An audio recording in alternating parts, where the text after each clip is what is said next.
وإذ قال الله يا عيسى ابن مريم أأنت قلت للناس اتخذوني وأمي إلهين من دون الله قال سبحانك ما يكون لي أن أقول ما ليس لي بحق إن كنت قلته فقد علمته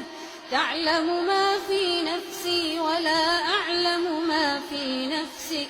إنك أنت علام الغيوب ما قلت لهم إلا ما أمرتني به أن اعبدوا الله ربي وربكم وكنت عليهم شهيدا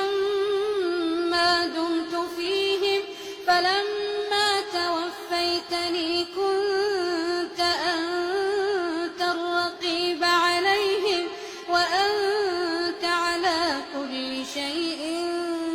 شهيد ما قلت لهم إلا ما أمرتني به أن اعبدوا الله ربي وربكم وكنت عليهم شهيدا ما دمت فيهم فلما توفيتني كنت أنت الرقيب عليهم وأنت على كل شيء شهيد إن تعذبهم فإنهم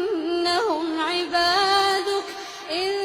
تعذبهم فإنهم عبادك إن تعذبهم فإنهم عبادك وإن تغفر لهم فإنك أنت العزيز الحكيم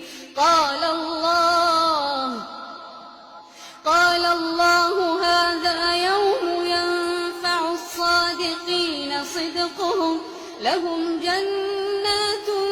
تجري من تحتها الأنهار خالدين فيها أبدا رضي الله عنهم ورضوا عنه ذلك الفوز العظيم لله ملك السماوات والأرض وما فيهن وهو على كل شيء قدير.